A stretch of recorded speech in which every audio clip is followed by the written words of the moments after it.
Hi, everybody. Welcome to the Santita Jackson Show on AM 950 Radio, the voice of progressive Minnesota. It's a joy to be with you today. Have you been watching women's basketball? I mean, look, March Madness.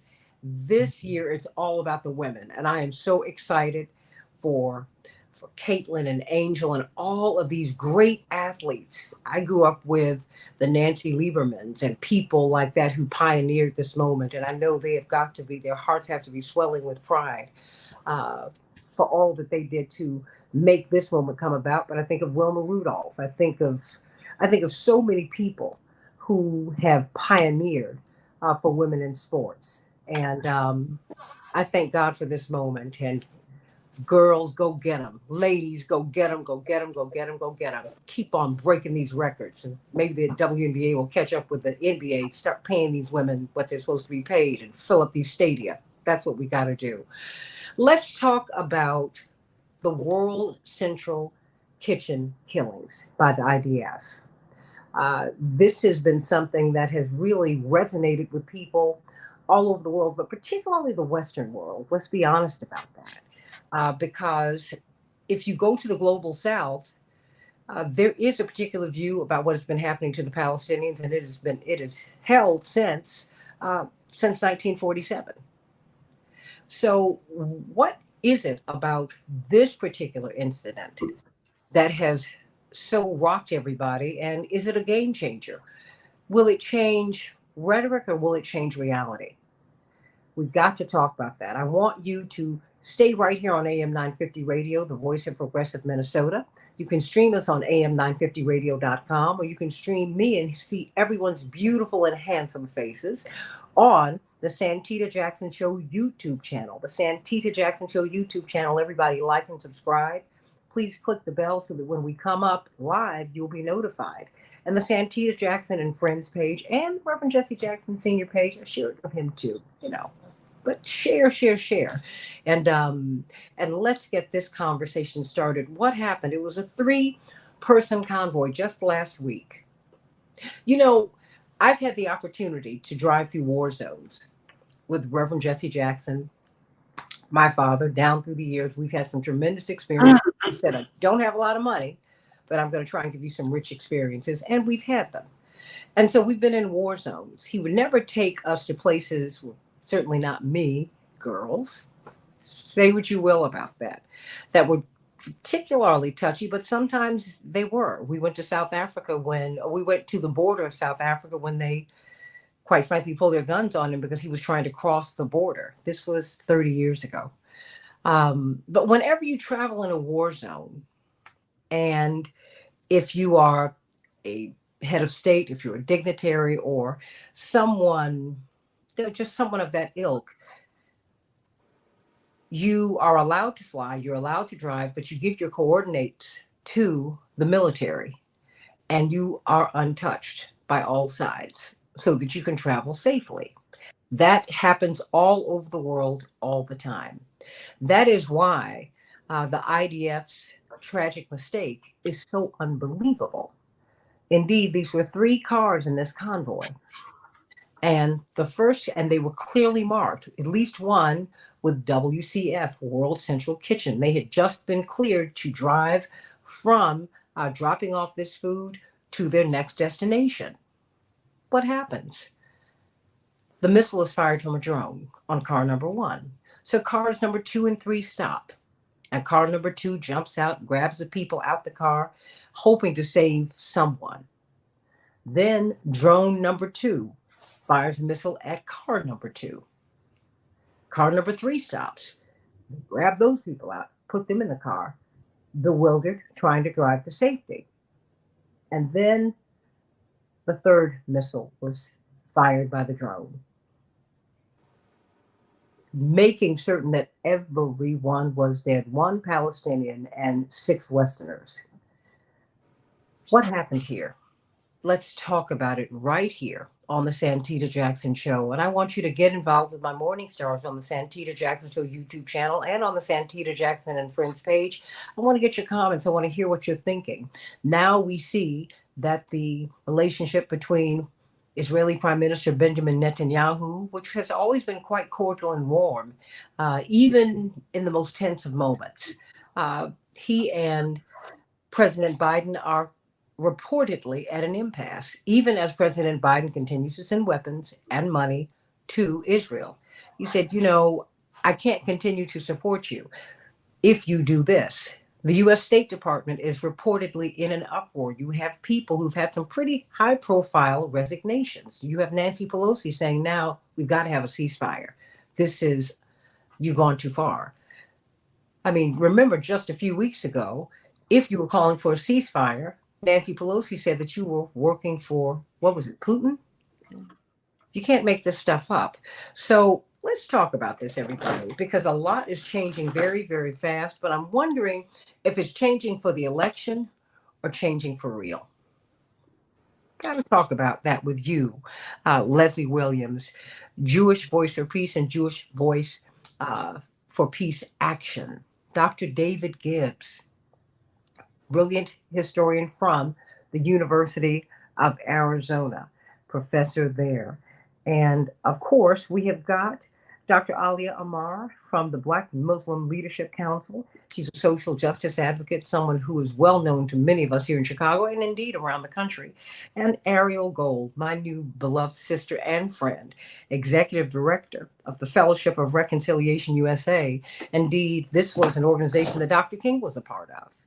And she is the first Jewish director. I'm so glad to know that she is there. And she and Jim Zogby and Reverend Jesse Jackson and a coalition of people helped to pull together in the midst of a blizzard, Ariel, a tremendous peace conference in Chicago. But we got thousands upon thousands of views online because people really wanted to participate. And they would have physically been present had we not had a blizzard, a flash blizzard, but we got on through it anyway. But you know what, Ariel? Let me start with you. I mean, what happened? What was this?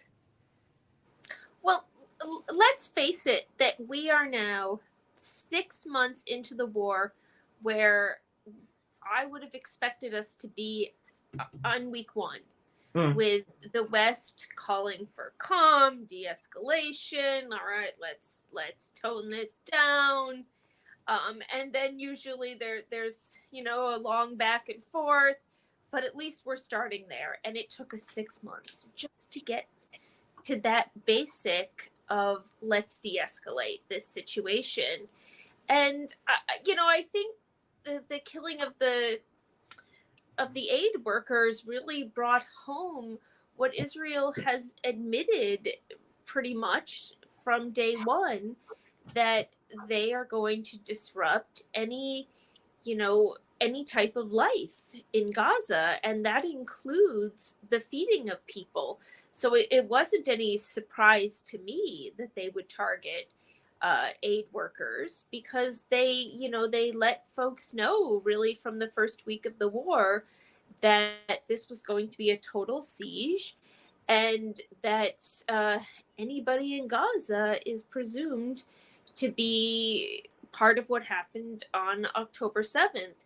And yet at the same time, we see the world waking up a bit and taking some notice, of course, when Western lives are lost.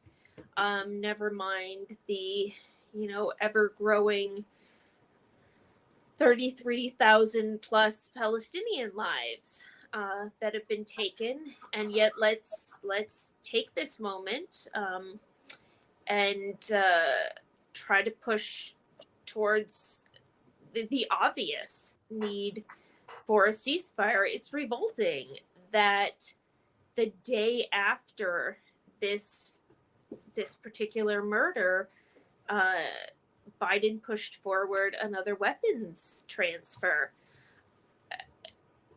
We have no words for that. What and is his the disconnect? Words fall empty when he, supposedly reads Netanyahu the Riot Act. Mm-hmm. And in fact, in many ways, he's doing Netanyahu a favor, because Netanyahu then takes that to his coalition in Knesset and says, look, the U.S. is mad at us and we're standing up to the U.S. and he looks like a strong man, which benefits him.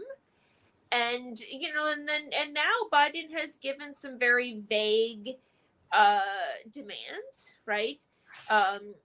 Things must get better or else something may happen. And we see Israel playing that game back at us, and opening one more crossing, letting a little more aid in. But all of this is the same dog and pony show. Well, what we're seeing also, what's interesting is, and the corporate media have admitted this, Ariel, that even as we see people marching in the street in Israel, wanting the hostages back, and they should have them back. I can only imagine what those families are going through. They might be anti Netanyahu, but they actually support the war. It's not even a war. I mean, it's a war on Palestinians. It's not a war on Hamas. What's going on there? Well, when Biden says that Netanyahu is not acting on behalf of the Israeli people, he's just point blank wrong. Because Netanyahu is acting on behalf of the Israeli people. What we've seen over the past 1-2 decades plus is a hard turn to the right in Israeli society. And I guess we could see this as the outcome of generations of militarism and racism. But whatever it is, Israel has elected the most far-right government in its history. And if you look at the Israeli public, over 75% of them have recently supported a statement saying that no aid at all should get into Gaza. So that is the sentiment of the Israeli public. And Netanyahu is acting in the interests of the Israeli people. And that in itself is a huge problem that must be addressed. So, Dr. Gibbs, how do you see this? I mean, historically, can you give us the 40,000 foot view and then come down into the weeds? Well, yeah, I always start with the issue of what is America's role in this, since I'm an American citizen. And the U.S. has been instrumental in making what's going on there possible over a period of 50 years. Early in the 1970s, the United States adopted a policy of not just arms sales to Israel, but massive subsidies to Israel, which I think now is to the tune of close to $4 billion a year just annually, plus supplemental subsidies on account of the war. And this has been going on for many decades, as I've said. And this basically gives Israel a kind of a certain sense of impunity that, first of all, they're being backed financially by the United States. And second of all, just the political and psychological factor of the world's dominant power is backing you is very strong. I should add a sort of secondary player in this is also Germany, which has also been subsidizing Israel, the Israeli Navy to a significant degree. And obviously it's not the United States, but it is the largest and most powerful economy in Europe. And so that also gives a sort of substantive and psychological sense of impunity to the Israelis. And you could see the impunity now. And what struck me most about this attack on the World Central Kitchen was the sense of brazenness of it. The fact that, again, it is a brutal fact that people will show less attention to Palestinians killed in the Gaza Strip, the 33,000, many of them children, most of them innocent civilians. They will show less attention to that than people who hold, American, Australian, Canadian passports, as several of these 7 did. That's just a fact of life. That's the world we're operating in. And the fact that Israel was willing to kill them, even though their car was carefully marked and the coordinates of the car was identified to the IDF, that indicates that the Israelis think they can get away with anything, and that there's nothing that they can do that will cause the Americans to cut them off.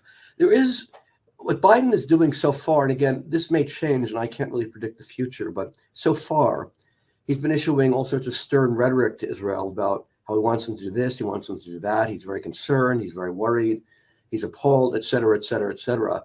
The one thing he's not doing is cutting off aid, or as far as I'm aware, threatening to cut off aid. That's the one thing. He has a very strong card to play here, which is the aid. And he, so far, over 6 months, has not at all been willing to do that. Again, if support for the war in the United States continues to deteriorate and this continues to threaten his reelection chances, that may change at some point. I don't know. But so far, all we've had is empty rhetoric, which I don't think anybody should take seriously, because if it's not accompanied by a cutoff of aid, then it's not serious. Let me add that, all along, even before the Gaza war, there's an open question: why are we subsidizing Israel? Israel is by far the biggest recipient of foreign aid in the world. The next biggest is Egypt, and to some extent, you might say that's a payoff for the Camp David Accords, making peace with Israel. It's a long-term payoff to the Egyptians, and thereby also, in a sense, a subsidy to Israel in a certain sense by keeping Egypt from being a combatant against Israel. And there's a legitimate question to be asked about, okay, just forget about for the moment the Israel-Palestine conflict. Are there better things we could do with that huge amount of money, all right, internationally, like fighting disease, getting children inoculated, spending money, for example, at the Democratic Republic of the Congo, which is much poorer and much more desperate by any standard than the people of Israel, who live at basically a Western standard of living. One could ask, are there things in this country we could do with that money? Like rebuilding, for example, cities like Detroit or Youngstown or rural Nebraska, rebuilding the island of Maui after the devastating fires they had. All of those things are legitimate questions to ask here. And so why are we spending this huge amount of money to subsidize a country that's killing tens of thousands of innocent people, and most recently aid workers as well? I'm very surprised at how long it's taken for this issue to come up. But now that it's come up, I think people should press this issue, that there's no legitimate reason for us to be subsidizing Israel's conduct here. Well, is it business interests? I mean, are we establishing a beachhead in the Middle East through Israel? I mean, given the fact that you have this multi-billion-dollar, outright trillions of dollars of gas and oil just off the coast of Gaza. I mean, all we have to do is follow the money. I haven't looked carefully at the issue of the gas deposits off the Israeli coast, which undoubtedly is a factor here. And some of them are very close to Gaza. I haven't looked into that carefully, as I said, so I can't comment in detail. What I would say in terms of interest-based considerations is the origin of this, again, was during the Nixon presidency. And the idea of Nixon was to, in light of the Vietnam War, he couldn't so easily send U.S. forces abroad to project American power because the public wasn't going to stand for any new Vietnams. And so instead, Nixon looked to build up proxy forces around the world to do America's bidding. Israel is one of the selected countries in the Middle East, also Iran and later Saudi Arabia as well. Saudi Arabia and Iran could pay for their advanced weapons through oil exports. Israel didn't have that advantage, so the United States simply subsidized Israel's acquisition of weapons by just giving Israel vast sums of money. And so I think during the Cold War, the idea was that Israel would defend American interests. The term used again and again was Israel was America's unsinkable aircraft carrier. All right, will project American power, act as a substitute for American power in the volatile Middle East region, just as the Shah of Iran was doing in the Persian Gulf. What's very striking is that once you set up this kind of relationship, it's very difficult to dismantle it. I mean, the Cold War ended over 30 years ago, but it's not as if the U.S. relationship with Israel has ended. And you build up all these vested interests and habits associated with them, and they just continue based on inertia after the Cold War ended, which is exactly what happened here. So I would see this coming out of a Cold War context, and that it's just continuing long after the logic behind, using Israel this way was over. And the disastrous effects of this are very much with us today. Dr. Amar, can help us with this, because I mean, you and Leslie stand at a very interesting intersection of the Muslim and Jewish worlds, which if you really understand the history of the world, it's really an historical connection. It's not, when you travel the world, it's not odd to see Black Jewish people, Black Muslim people. I mean, it just is. I mean, these religions come from that part of the world. What do you see? I mean, what are you hearing from your Muslim brothers and sisters about this, and about there has been it seems like there's more attention on these 6 Westerners, not even the Palestinian driver, but there's more attention that's been focused on the 6 Westerners, and now there's a sense of outrage, and there should be a sense of outrage, but you don't have the same sense of outrage for 6 Palestinians. Well, exactly. I mean, if you want to break the numbers down, I can break the numbers down in a few ways, and eventually it leads back to how the numbers resonate for me as a Black American as well. So if you take the events of October 7th, where we're told that 1,200 people were killed, there were 200 captives. So 1,400 people who were centrally involved by loss of life or loss of freedom. If you now realize that there are 33,000 dead Palestinians, we can't ask for them back. 33,000 dead Palestinians, more than half children. There are now thousands of children who will be permanent amputees for the remainder of their lives, and thousands of people who are psychologically traumatized. And this is sort of superimposed upon the fact that you have 2.2 million people who were living in the Gaza Strip, which, if I'm not mistaken, is only about 5 miles long or something. Mm-hmm. So you have this intense concentration in what was, before October 7th, the world's largest open air prison. And so we can start the numbers by looking there. We can even start the numbers by looking at the date. You know, why are we focused on this particular date as if nothing had happened before this date?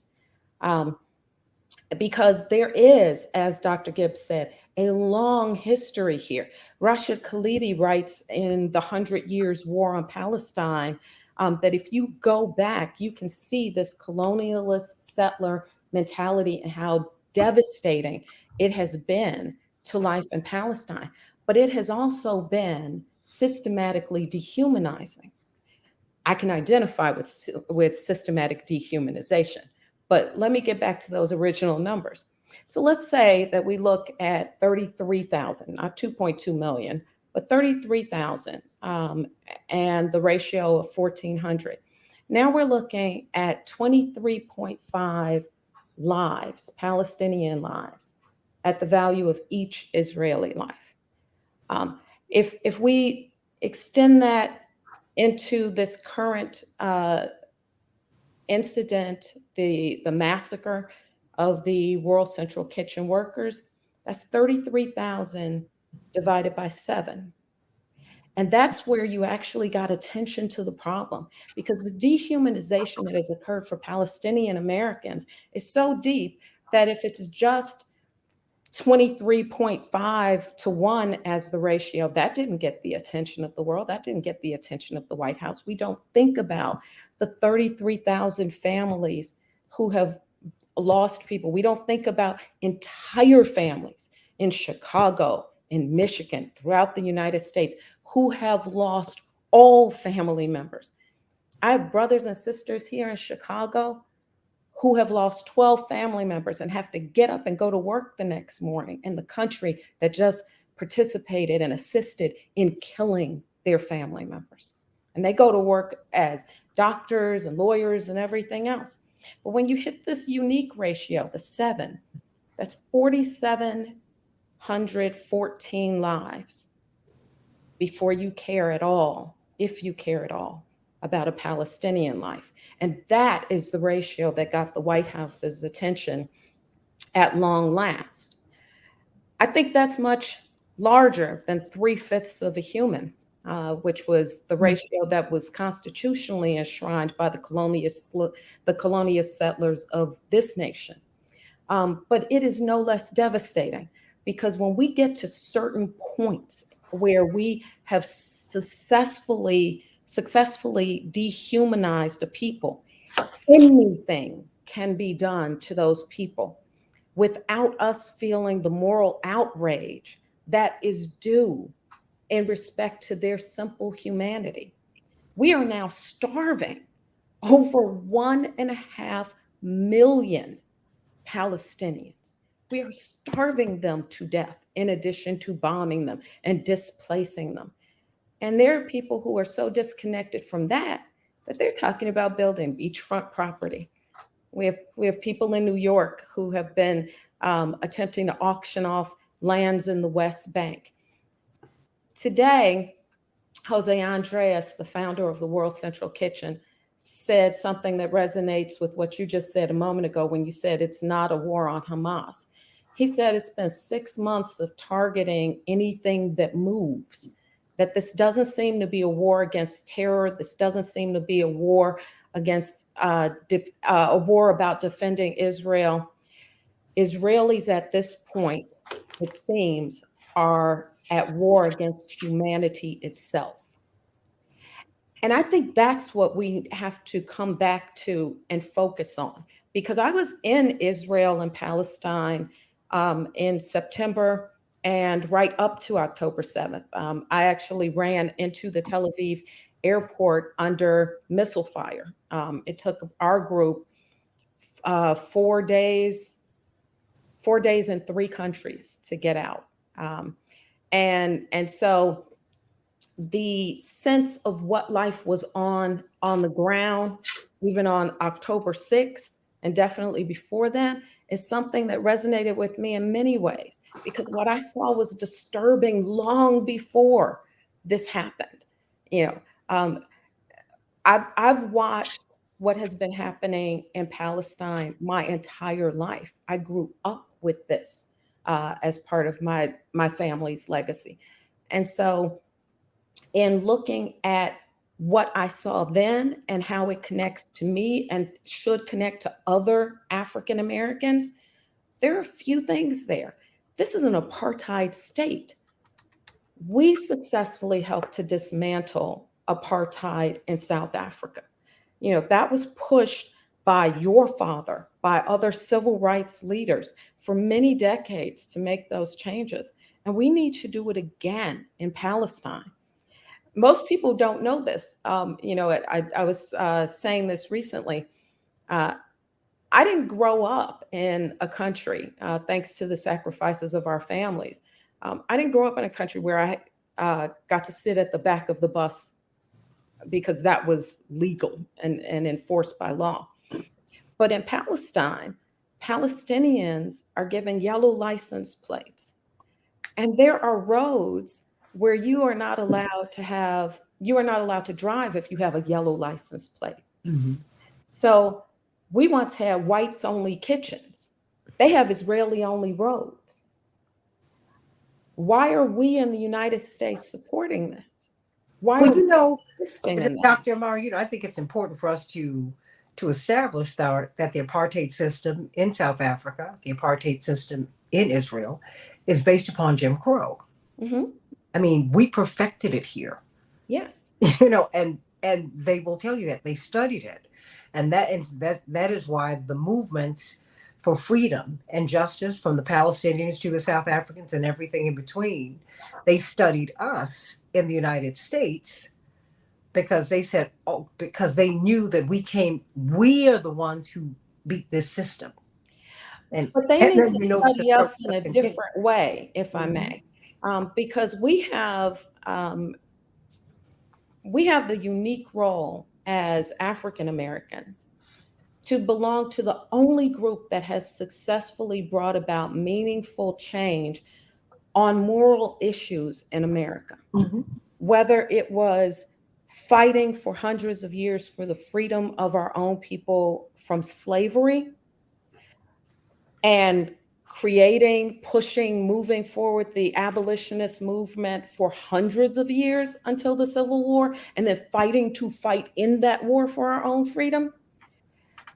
We also are the only people who, as they brought Jim Crow in, began to push. And it's not to say that we did not have allies, Mm-hmm. but that the dehumanization of our people was something that we knew intrinsically to fight Mm-hmm. against. And it is something that the Palestinians know intrinsically to fight Mm-hmm. against. Mm-hmm. As the entire world, goes through yet another round of, will we accept ethno-nationalism and ethno-nationalist violence? it may be yet again up to us to stand up and say, whether it's me as a Black Muslim or my sister Leslie as a Black Jew, to say, not in our name. And that never again is now for every person everywhere.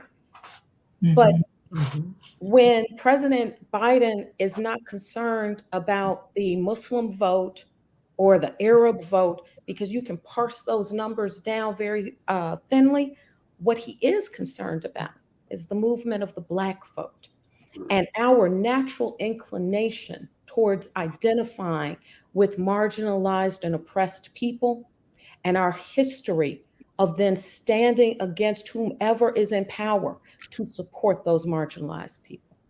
Well, and I would say our Ariel Gold, I mean, she's the first Jewish person to head this organization that Dr. King was a part of. I mean, I think there's some people who are standing on principle, and you were not excluding anyone, but I think we're all in one way or another outliers. Although 2/3 of Americans want this to stop. Before I come to you, Leslie, I know Dr. Gibbs is going to have to leave us shortly, and I wanted to know if you wanted to have a closing statement before you go, Dr. Gibbs. Well, I suppose just that, to echo what's been said, that, U.S. policy needs to basically proceed with the assumption that one human life is worth the same as another human life. And that that's not clearly, not remotely what is going on in Gaza, and hasn't been going on in Israel-Palestine for many decades. There's obviously an outgrowth. What is going on in Gaza today is an outgrowth of a longstanding policy and longstanding attitude and ideology that is premised on the idea that one human life is not worth the same as another human life. And U.S. policy has enabled that to happen. And for 50 years, it's been enabling that. And there's something deeply disturbing about not just what Israel is doing, but what the United States is doing by making all this possible. I think I would say, I'm not sure there has ever been a time in the United States where one human life was always the same as any other human life. I was very happy that you talked about foreign aid and what we could be doing with foreign aid. I remember several years ago, I looked at how much the United States gave in aid to Israel and how much it gave to all of sub-Saharan Africa. And if you put together all of the aid that went to sub-Saharan Africa, it was something like 1/10 of the aid that went to Israel. So in other words, African people are worth 1/10 as much as an Israeli to the United States. And so, none of this is particularly surprising or particularly new. I think Ariel was also mentioning that Netanyahu is acting in the interests of Israelis. I'm not sure he's actually acting in their interests, but he's certainly acting in terms of their desires. I was just watching a video showing a group of right-wingers actually celebrating the killings of the WCK volunteers. But things in Israel are not great even for Israelis. Their economy has shrunk by about 23% since the war has started. Netanyahu is obviously getting it from all sides, but I think it is important to reiterate, as Ariel said, that the people that are arguing against Netanyahu and for new elections to get rid of Netanyahu, they're still not arguing for Palestinian liberation. They may be arguing for a ceasefire to release the hostages, but they are implacably opposed to releasing the hundreds of Palestinians who are jailed without trial, not to mention the ones that have had kangaroo court trials. They are still not pushing, for the most part, for a Palestinian state. But more importantly, they are not pushing for any form of equal rights in Israel or Palestine. They are not acknowledging the right to return. They are not acknowledging the need for any kind of reparations for the Nakba. I mean, for the most part, they're still not acknowledging that there was a Nakba. And in fact, there are still restrictions on mentioning a Nakba. But to get back to the issue of Biden and the US, one remarkable thing that did happen this week was that there was a letter by 36 Congress people calling on Biden to not continue to give weapons to Israel in light of what had happened with the WCK volunteers.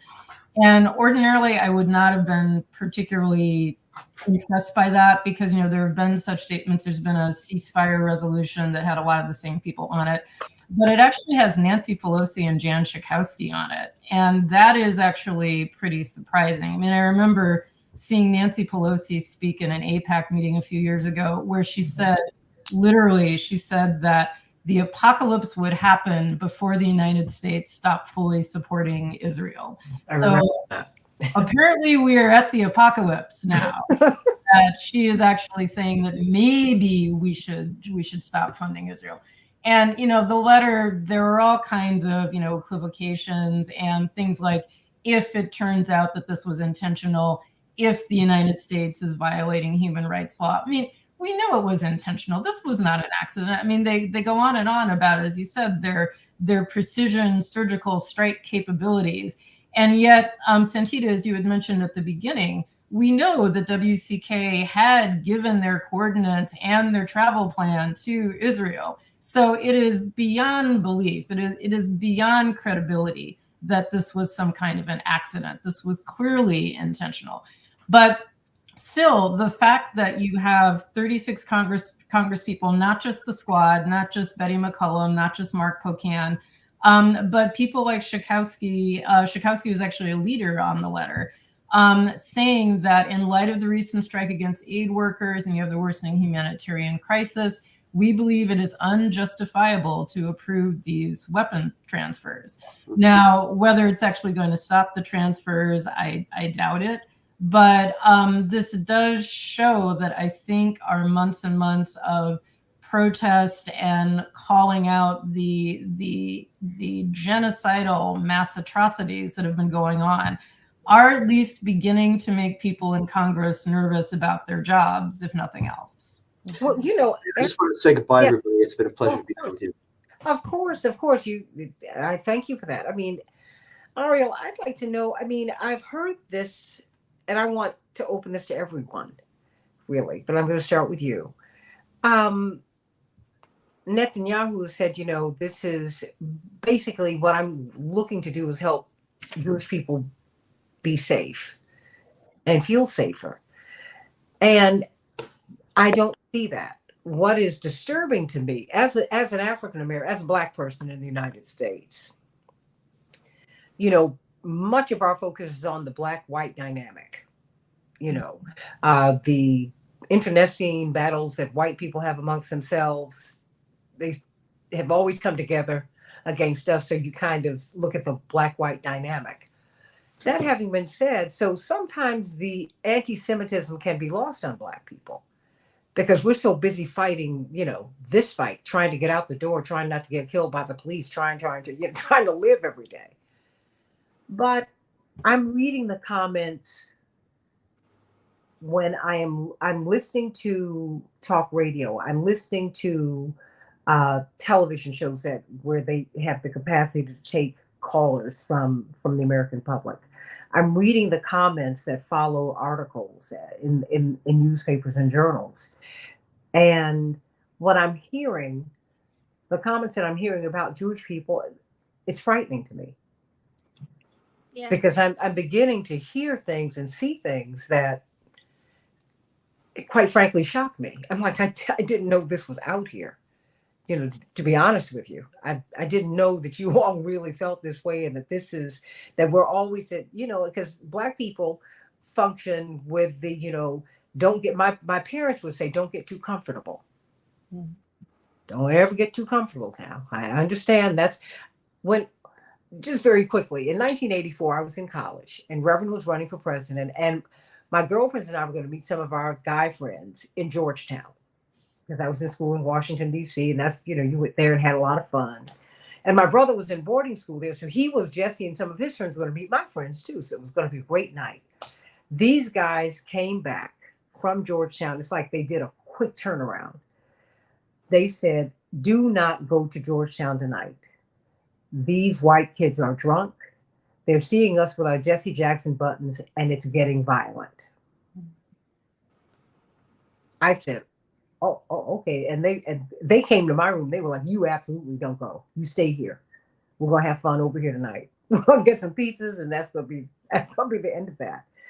But it lets me know that that anti-Semitism is just beneath the surface, and it's like Benjamin Netanyahu, who was raised in Philadelphia in part, for heaven's sake, he understands America. Yeah. What is he doing? Well, let's start by recognizing that we have had decades of false accusations of anti-Semitism, of the false conflation of criticism of Israel and its actions with anti-Semitism, and that in itself undermines the reality of anti-Semitism, our ability to call that out. And we're seeing now those decades, we're seeing the effects of that. We're actually watching on the far right, the Roper, Proud Boys movement try to infiltrate the pro-Palestinian rights movement, and using that rhetoric, but coming from an anti-Semitic perspective. And they're able to do that thanks to decades of confusion of those who should very much and who pledge to be committed to stamping out anti-Semitism in all forms of hatred. And I'm talking about the Anti-Defamation League. Let's just be blunt, right? Who, rather than spending its time looking at real incidents of anti-Semitism, is busy calling left-wing Jews like Leslie and myself not really Jews and traitors to the Jewish people. So, of course, we're seeing a surge of anti-Semitism because we have planted the seeds for that. And we have, not only not paid attention to what anti-Semitism is, but actually confused it and used accusations of anti-Semitism as a tool to silence campaigns and people working for human rights for all. And it's a terrible shame, and it's terribly, terribly dangerous. And we can look at it not just in the context of the way that it can endanger Jews, but as a template for other ways that these false accusations can be used to undermine movements and endanger people. It's a really terrifying moment that way. And certainly, I know that I wake up in the middle of the night and say to myself, like, both how do my people, how do we come back from this? And dear God, I'm worried about our safety, and what's going to happen to the Israeli people over time as repercussions of this horrific time when we've been committing crimes against humanity. And we're doing so in the context of outrage from the world minus the Biden administration. But you've got outrage with the American public, which is what outrage with pretty much everyone except for the Biden administration. Yeah. Well, I wanted to interject something, if I could, which is, I agree with you, Ariel, in that the use of the term anti-Semitic was weaponized in such a way that it began to be used against people who originally had, I think, identified with the suffering of Jewish people and found themselves to be allies. But even at the beginning of this current conflict, looking at the way in which Congress responded and weaponized the use of the term to remove Harvard's Black president. That was a despicable moment, but it plays to many of the tropes against, it plays directly to the most racist tropes against Jewish people. And so that's a line that has now already been crossed, and will continue to cause concern. And I don't know how you as a community will work against that internally. I know that when it comes to looking at the ways in which that has been used to attempt to stop support for Palestine, it's been very important. The anti-BDS movement was undermined by these accusations of being anti-Semitic. When from a realistic standpoint, it is our right to not only be able to protest, but to utilize peaceful means to do so. And this was a peaceful means, to push at the economic engines has been done. I love the fact that you're heading Dr. King's organization. This was the civil rights movement in a nutshell: disrupt economics, and bring more people to a realization of what the issues actually are. How do these economics contribute to the continuation of suffering for others? So if I ask a university or ask Fidelity Investments or something of that nature to begin to divest, it's the same process, the same peaceful process that was used in the civil rights movement and very successful in the anti-apartheid movement for South Africa from the United States. And when you begin to remove that, when you equate that to anti-Semitism, when you remove all peaceful means of protest, what shall an oppressed people do? Well, what did Kennedy say? Riots are the language of the unheard. Yes. And Leslie, because I only have about 5 minutes or so left here, and I want you all to come on in the second hour. Riots are the language of the unheard. And when you continue to tamp down what people feel, and, because the Black and Jewish community were locked in a fight about affirmative action. And it's just really learning how to share power, which is very difficult for people to learn how to do, not to take it all. Well, okay, but there's several really important things I think we have to say about anti-Semitism and this issue. I mean, yes, it is true there is anti-Semitism, but I think it's also important to look at the difference between institutional, structural anti-Semitism and racism in the United States. If you are a white Jewish person in the United States, your life expectancy, your chance of getting a good education, a good job, your exposure to violence, your exposure to chronic health problems are the same as any white non-Jewish person in the United States. And we know perfectly well that that is not true for African Americans. And I think sometimes this focus, I would say almost obsession with anti-Semitism on the part of white people is not only a way of silencing Palestinians, but silencing calls for justice from oppressed people of color in the United States. And, going back to James Baldwin, I remember he said, Black people are not anti-Semitic, they're anti-white. And it's seeing these white power structures that are continuing this racist and destructive oppression of African Americans and other people of color. But another thing specifically about Israel and Palestine, when I was in the West Bank, I remember talking with a Palestinian boy in one of the villages and saying that we were the first Jews he had ever met who were not pointing a gun at him. And if you grow up in a situation where the only instances you have of connection with a group of people is violence, it's not surprising that they're going to have feelings of hostility against that group of people. And when Zionists insist that Zionists and Jews are the same thing, then why are they surprised that people have bad feelings about Jews? Because they have told them that this is a Jewish state, that Zionism is inseparable from Judaism.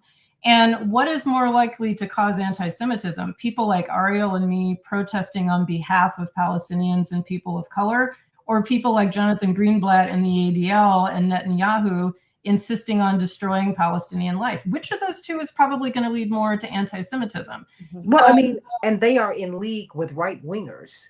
Yes, well, we're seeing that with AIPAC, with the whole AIPAC taking over primaries and using Israel as kind of a stalking horse in order to destroy progressive politicians, not just progressive politicians who support Israel, but people who are progressive about healthcare and education and critical race theory and abortion rights. So Israel, unfortunately, what we're seeing is what used to be, or at least what we felt was a Jewish tradition that was allied with progressivism and civil rights and supporting freedom, has now allowed itself to be co-opted by these very right-wing forces that are pushing back against all of those things that progressive Judaism originally stood for. Well, you know what? I've got a couple of minutes before we switch over to the next hour. So I want to give Dr. Amar and Ariel Gold an opportunity to close us out in this hour and to return, because this is a conversation I think that we need to continue to have, everybody. We're not hearing it many places. Dr. Amar, 1 minute. You know, I want us hopefully in the next hour to also talk about the visibility, making visible and fighting against the erasure of Black Palestinians. Yeah. You know, and when we talk about this intersectionality, it's an intersectionality of a colonialist settler mentality, of an ethno-nationalist mentality, and we have to also look at the way in which that impacts or intersects with American racism.